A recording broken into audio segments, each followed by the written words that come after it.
Olá, caríssimos e caríssimas! Mais um vídeo sobre Apocalipse, agora o capítulo 14, verso 1 ao 20. A glorificação dos salvos e a condenação dos ímpios. Eu sou o professor Daniel Ramos e sugiro que você primeiro leia o texto e depois assista nossas considerações. O capítulo 14 encerra a quarta sessão paralela do livro de Apocalipse. Já vimos sobre os 7 candeeiros, os 7 selos, as 7 trombetas e agora estamos vendo sobre o quarteto do mal que se levanta contra Cristo e a sua igreja. Cada sessão cobre todo o período que vai da primeira à segunda vinda de Cristo. Assim, vemos repetidamente a cena da segunda vinda de Cristo e do juízo final. Neste capítulo veremos mais uma vez a cena dos remidos na glória e a condenação dos ímpios no juízo final. Há aqui várias cenas que descobrem o tempo do fim. E é o que nós vamos trabalhar neste vídeo de hoje. Primeiro tópico: a igreja está com Cristo no céu. Vamos trabalhar respectivamente os versículos 1 a 5 do capítulo 14. A igreja selada está de pé com um cordeiro no Monte Sião, verso 1. Os 144.000 são o mesmo grupo que foi selado em Apocalipse 7, verso 9 ao 17. Eles representam a totalidade dos remidos. Eles são os remidos e sabem a canção dos remidos. Eles fazem o contraste com os adoradores da besta que foram marcados para a condenação. Os remidos receberam também uma marca, o nome de Deus e do Cordeiro. Aquela marca de Apocalipse 7,3 continua válida. Agora, eles receberam a marca do Pai e do Filho. Embora esses 144.000 são os mesmos do capítulo 7, há mais detalhes sobre eles aqui. Primeiro, João não está apenas ouvindo os selados, mas também pode vê-los. Segundo, agora é uma definição de lugar, o Monte Sião. Terceiro, agora revela-se a marca deixada pelo selo. As duas igrejas agora estão nitidamente contrapostas. Quarto, agora os selados estão ligados não apenas a Deus, mas também ao Cordeiro. O Monte Sião aqui não é na terra, mas no céu. Trata-se da Cidade Santa, a Nova Jerusalém, a Sião Celeste, de Hebreus 12, 22. Os 144.000 foram remidos na terra, versículo 3. Foram selados por Deus, versículo 1, para glorificarem a Deus no céu, versículos 2 ao 3. A igreja está cantando no céu enquanto os adoradores da besta blasfemam, versículos 2 e 3. A besta e os seus adoradores blasfemam contra Deus, capítulo 13, verso 6 e 10, verso 10 a 11. Mas os remidos do Senhor estão no céu cantando o novo cântico. Aqui na terra os crentes sofrem e choram, mas Deus lhes enxugará dos olhos toda lágrima. E então a alegria da igreja será completa e ela cantará um novo cântico que ninguém poderá aprender, senão os remidos. A igreja é o povo de Deus redimido por Deus, totalmente separada do mundo. Versículos 4 e 5. Os remidos não se prostituíram com a grande meretriz. No versículo 4, nós podemos observar a expressão não se contaminaram com a mulher. E castos não se trata de celibato. A igreja não considera o sexo no casamento uma contaminação. Ao contrário, ela exalta o casamento como imagem da mais elevada dignidade. Apocalipse 19 ao 22. Antes, é uma expressão que denota pureza espiritual. João fala diversas vezes da idolatria da besta como porneia. Apocalipse 14, 8, 17, 2, 18, 3, 9, 19, 2. A igreja é uma virgem pura apresentada ao seu noivo Cristo. 2 Coríntios 11, 2. Assim, Os 144.000 são virgens e castos, no sentido de terem recusado a se manchar, participando da prostituição que é adorar a besta, mantendo-se puros em relação a Deus.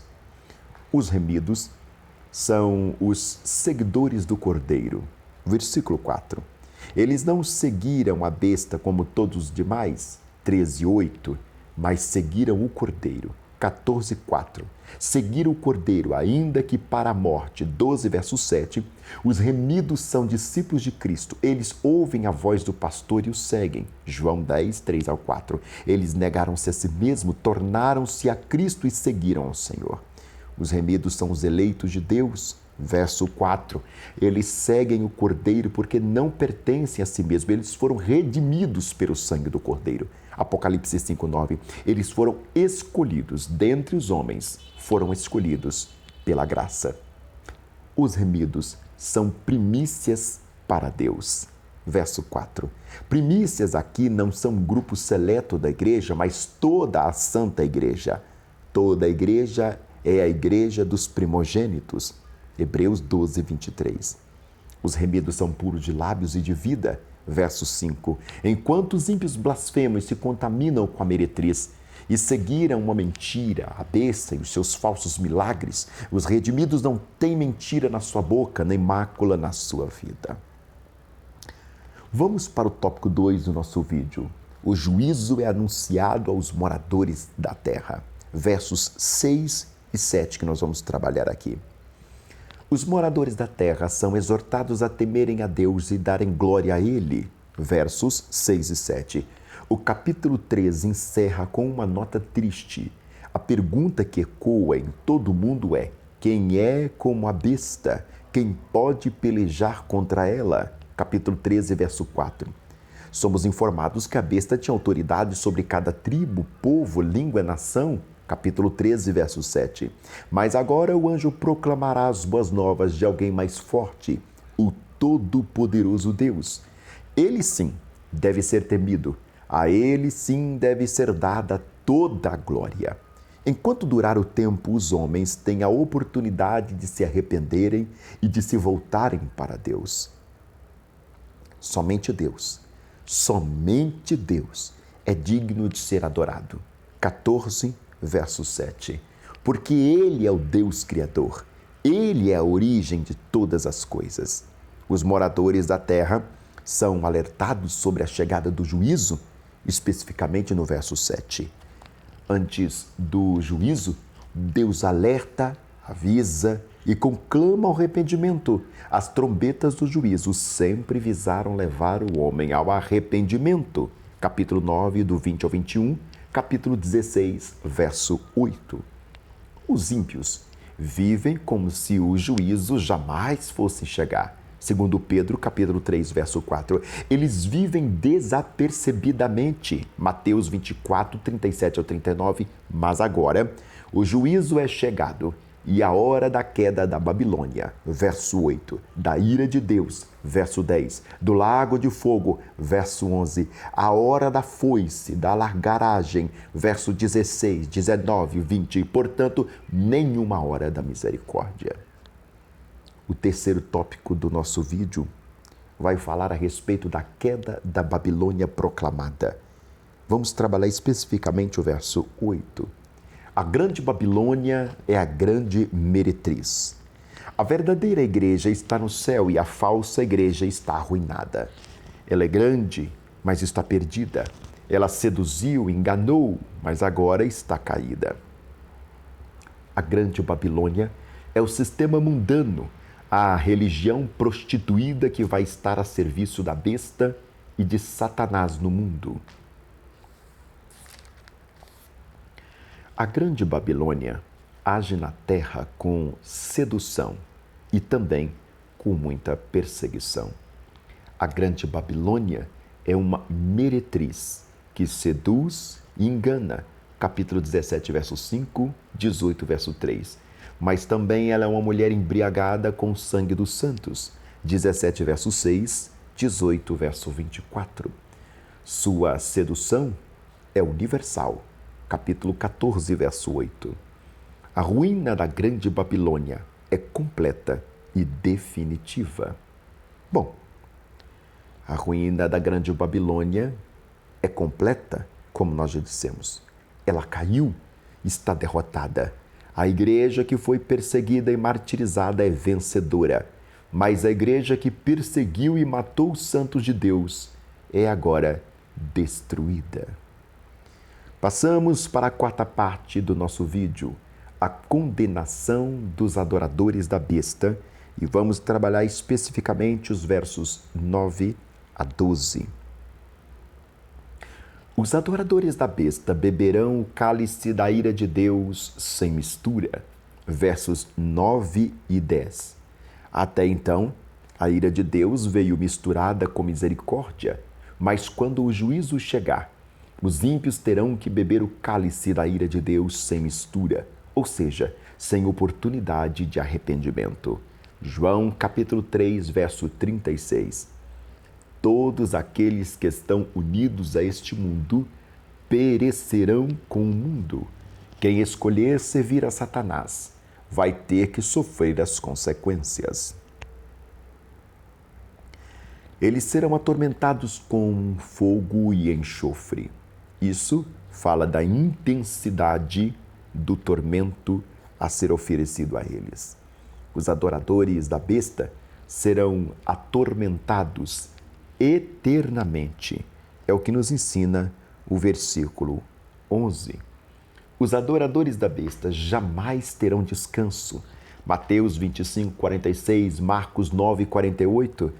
Os remidos que foram perseguidos e torturados até a morte estão no céu, mas os adoradores da besta estão no tormento eterno.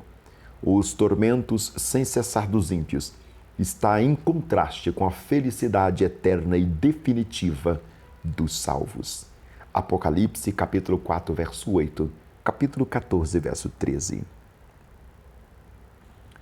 Isso não fala apenas da intensidade do tormento, olha também a seriedade disso, mas também a perenidade do tormento. Os adoradores da besta estão condenados, mas os que guardam os mandamentos de Deus e a fé em Jesus Cristo e não cederam à pressão da besta estão seguros. 14, verso 12. É melhor suportar perseguição pacientemente do que escapar dela agora e ser atormentado por toda a eternidade. O quarto tópico usa o versículo 13 como chave, a bem-aventurança dos que morrem em Cristo. O grande paradoxo: os mortos em Cristo são felizes. Isso não é a voz da terra, mas do céu. Essa revelação não é passageira, mas deve ser escrita. Aqueles que morrem, ou mesmo os que são martirizados pela besta ou pela grande meretriz, são muito felizes. Não são todos os mortos que são felizes, mas os que morrem no Senhor. Os mortos em Cristo descansam. Há grande contraste entre os ímpios atormentados, versículo 11, e os remidos descansando, do verso 13. Aqueles que morrem em Cristo não morrem, dormem, descansam. Eles não vivem vagando, não vão para o purgatório, não vão para o túmulo. Eles vão para o paraíso, para o lar, para o céu, para o seio de Abraão. Eles vão habitar em Cristo, que é incomparavelmente melhor. Os mortos em Cristo não são levados para o céu pelas obras, mas levam as suas obras para o céu. Não somos salvos pelas obras, como outras religiões afirmam, mas para as boas obras. Elas não abrem o nosso caminho para o céu, mas nos acompanham no céu. Não ficaremos sem recompensa. Continuemos agora a partir dos versos 14 até o 16, que vai trabalhar a perspectiva de a segunda vinda de Cristo para a colheita dos justos. Caríssimos e caríssimas, Cristo vem gloriosamente e vencedoramente nas nuvens.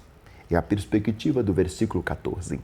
Ele virá fisicamente, pessoalmente, visivelmente, gloriosamente, vitoriosamente. Ele virá como subiu em uma nuvem. Atos capítulo 1, verso 9 a 11. Ele virá com as nuvens. Apocalipse 1, 7. Cristo vem para a colheita das primícias, ou seja, reunir os seus eleitos. Versos 15 ao 16. Ele virá para julgar, a coroa da vitória estará em sua cabeça e a foice em suas mãos. Ele virá para punir os seus escolhidos dos quatro cantos da terra. Mateus 24, 29 ao 31. E então se assentará no trono para julgar. Mateus 25, 31 ao 46. A colheita é o fim do mundo. Mateus 13, 39. A seara está madura e isto significa que a história desenrola-se sobre a soberania de Deus. Tanto Cristo como os anjos são os ceifeiros. A colheita das primícias para o Senhor. Os remidos serão reunidos como trigo no celeiro, mas os ímpios como joio na fornalha. Mateus 13, 40 ao 43. Vamos para o sétimo tópico do nosso vídeo, que vai trabalhar Apocalipse 17 até o 20, a segunda vinda de Cristo para o castigo final dos ímpios. Para encerrarmos este vídeo. O juízo para os ímpios será como uma vindima, ou vindima, verso 18. A ideia aqui não é de uma colheita dos frutos, mas de um lagar, onde as uvas são pisadas, esmagadas. Essa é uma ideia clara do furor da ira de Deus contra os ímpios que blasfemam do seu nome e perseguiram a sua igreja. Isaías 63, do 1 ao 6. Em Apocalipse 19, 15, mostra o próprio Cristo pisando o lagar e pessoalmente pisa o lagar do vinho do furor da ira de Deus Todo-Poderoso. O lagar é fora da cidade, ou seja, os salvos não participarão desse juízo. Versos 19 e 20. Esse é o lagar da cólera de Deus. Os remidos não sofrerão esse juízo. João 5:24. Os remidos serão a delícia de Deus, a noiva do Cordeiro, enquanto os ímpios serão alvo da ira pura de Deus. O juízo de Deus está completo sobre todos os ímpios, em todos os lugares. Verso 20. A extensão de 1.600 estádios é igual a 360 quilômetros, ou seja, a distância do norte ao sul da Palestina, ou seja, de Dan a Berseba. O sangue vai até os freios dos cavalos, ou seja, 1,5 metro de altura. Esse mar de sangue é sem dúvida um símbolo do completo e total juízo de Deus que alcança os ímpios plenamente em todos os lugares. No vídeo de hoje, depois de pedir para você se inscrever em nosso canal, nós vamos concluir dizendo que a humanidade, ou na humanidade, só há dois grupos, os salvos e os perdidos. Os adoradores da besta e os adoradores do Cordeiro. Os que estão com Cristo no Monte Sião e os que estão atormentados de dia e de noite. Aqueles que estarão cantando e descansando no céu e aqueles que estarão atormentados para sempre no lagar da ira de Deus. Na humanidade só há duas igrejas. A verdadeira, os 144 mil selados, redimidos, primícias para Deus, e a igreja apóstata, que seguir a besta e receber a sua marca. De que lado você está? Você tem o selo de Deus em sua vida, caríssimo ou caríssima? Sua vida é pura? Seus lábios estão puros? Você está preparado para o dia do juízo? Hoje é o dia da oportunidade, porque logo o juízo chegará e então será tarde demais. Que Deus tenha misericórdia das nossas vidas. Obrigado.